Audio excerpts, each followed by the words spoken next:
नमस्कार दोस्तों, आज हम लोग जानेंगे लाल पान की बेगम, जो कि नेट के पाठ्यक्रम पर आधारित है। यह कहानी है। इसका हम लोग समीक्षा जानेंगे, परिचय जानेंगे और सारांश जानेंगे और इसका सार जानेंगे। जो भी नए स्टूडेंट हमारे वीडियो को देख रहे हैं उनसे मैं कहना चाहूँ, चैनल को सब्सक्राइब कर लें ताकि मेरा इसी प्रकार का नया नोटिफिकेशन आप तक जल्द पहुँचे। लाल पान की बेगम कहानी नारी सशक्तिकरण को केंद्र में रखकर लिखी गई है। इस कहानी के माध्यम से रेणु जी ने नारी के स्वाभिमान और आत्मसम्मान के चाह को जग जाहिर किया है। गांव में महिलाओं के मध्य होने वाले मखौल का जीवंत चित्रण मिलता है। पति पत्नी के रिश्तों के मध्य खट्टी मीठी नोक झोंक उठना और पल में मान जाना। ग्रामीण जीवन में मेलों और नाच का महत्व दिखाया गया है, जिसे लेकर बड़े से बच्चों तक में कितना उत्साह होता है। कहानी का पात्र जो किस प्रकार है। बिरजू की माँ नायिका और एक सशक्त महिला है, जो कि सबको साथ लेकर चलने वाली विश्वास रखती है। सबको साथ में वो लेकर के चलती है, जो कि पल में रूठती है और उतनी ही जल्दी ठीक भी हो जाती है। नेक्स्ट पात्र है बिरजू के पिता, एक डरपोक किस्म के इंसान, जो कि खुद चाह को सदैव दबा करके रखते हैं। अपने चाह को भी वो दबा करके रखते हैं अपने अंदर। बिरजू और चंपिया दोनों भाई बहन रहता है इसमें। मखनी फुआ जो है, जिनका कोई नहीं होता है। जंगी की पुतहू, एक मुंहजोर नवविवाहित स्त्री, जो बिरजू की माँ से नहीं डरती है। सुनरी गांव की एक स्त्री। लाल पान की बेगम की कहानी का हम लोग समीक्षा जानेंगे।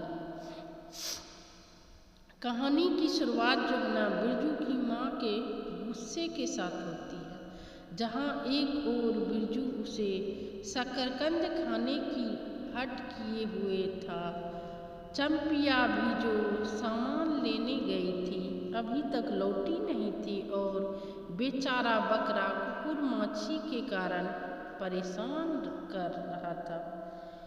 इन सब के कारण बिरजू की माँ गुस्से में थी। मखनी फुआ उसी वक्त नाच देखने जाने की बात छेड़ देती है। गुस्से में बिरजू की माँ कहती है, बिरजू की माँ के आगे नाथ और पीछे पगिया हो तब ना फुआ। इस बात से फुआ को बुरा लगा और वहाँ से चली गई। पन भरियों के बीच मखनी फुआ बिरजू की माँ की बातों का जिक्र करती है। 8 दिन पहले ही बिरजू की माँ ने सबसे कहा कि बिरजू के बप्पा बिरजू के पापा ने कहा है कि बैलगाड़ी के बिना जो है ना, बिठा पर बलरामपुर का नाच दिखा लाऊंगा। बिरजू के जो पापा है ना, बिरजू की माँ को कहे कि हम तुमको जो है ना बैलगाड़ी में बिठा करके जो है ना नाच देखने के लिए कहाँ ले जाएंगे, बलरामपुर। इसीलिए मखनी फुआ बिरजू की माँ से नाच देखने चलने के बारे में पूछा था, लेकिन बिरजू की माँ ने गुस्से में जो जवाब दिया उससे मखनी फुआ को बुरा लगा। चंपिया के घर अपनी अभी तक न लौटने के कारण बेहद गुस्से से तिमतिमाती हुई चंपिया पर क्रोधित हो रही थी। कौन? चंपिया की माँ। यह बात सुनकर पास से गुजरती जंगी की बहू ने कहा, चल दीदिया चल, इस मोहल्ले में लाल पान की बेगम बसती है, नहीं जानती? दोपहर दिन और चौपहर रात बिजली की तरह भग भग कर चलती है। बिरजू की माँ के बारे में 3 वर्ष पहले एक कहानी गर कर फैलाई गई थी। चंपिया की माँ के आंगन में रात भर बिजली बत्ती भुक भुकाती थी। चंपिया की माँ के आंगन में नाक वाले जूते की छाप घोड़े की टाप की तरह जलू जलू और जलू।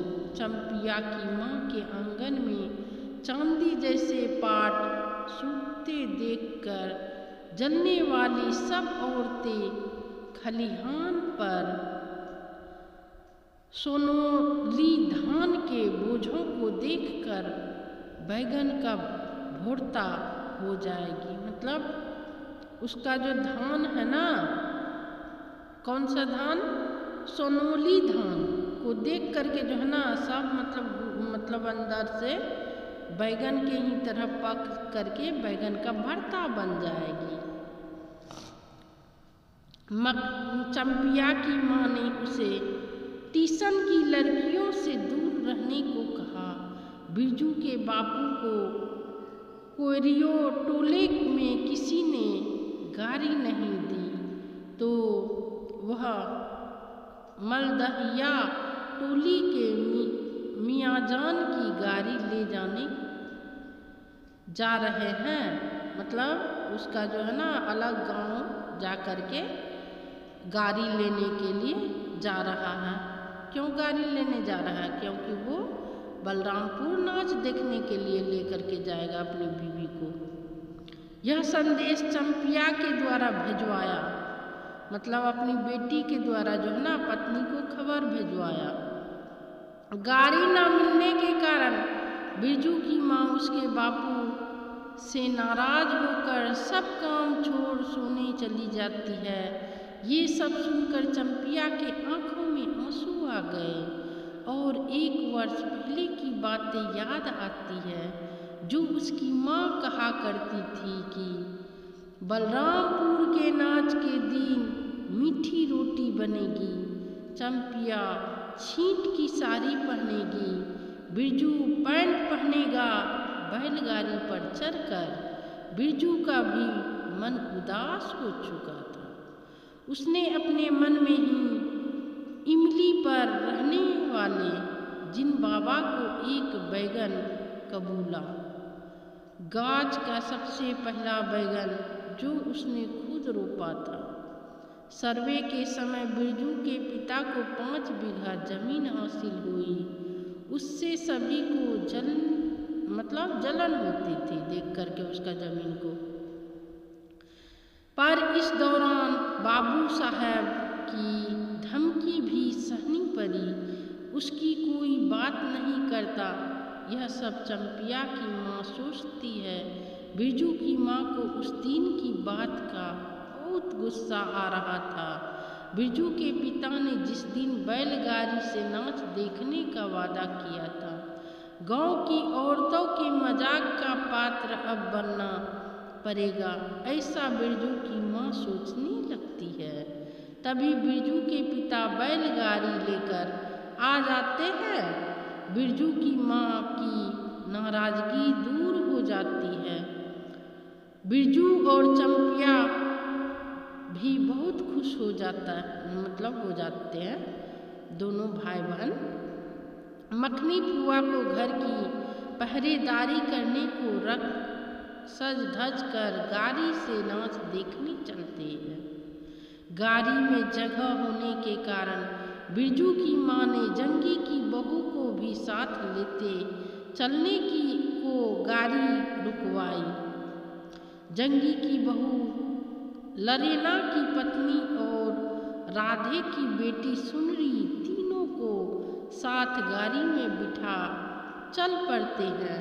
फिर बिरजू की माँ ने चंपिया को बायोस्कोप की गीत गाने को कहा। चंपिया के साथ साथ जंगी की बहू भी धीरे धीरे गुनगुनाने लगी। चंदा की चांदनी। बिरजू की माँ के मन में जंगी की बहू के प्रति खटास खत्म हो गई और मन ही मन कहने लगी, जंगी की बहू की तारीफ करने लगी कि कितनी प्यारी बहू है। सच ही तो कहा है लाल पान की बेगम, यह कोई बुरी बात नहीं। वो खुद ही सोचने लगती है कि वो है ही लाल पान की बेगम। कौन सोचने लगती है? चंपिया और बिरजू की माँ दोनों मतलब भाई बहन है इस कहानी में।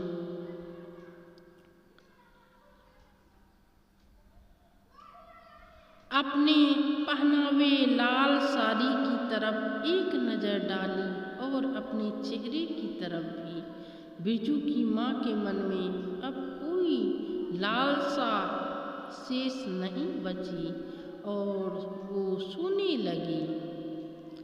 दोस्तों, इसी प्रकार का वीडियो देखने के लिए इच्छुक है तो आप हमारे चैनल को सब्सक्राइब करें, वीडियो को अधिक से अधिक अपने मित्रों के बीच शेयर करें। वीडियो पसंद आया तो लाइक करना ना भूलें और भी वीडियो देखने के लिए इच्छुक है तो आप हमारे चैनल के प्लेलिस्ट में जाकर देख सकते हैं।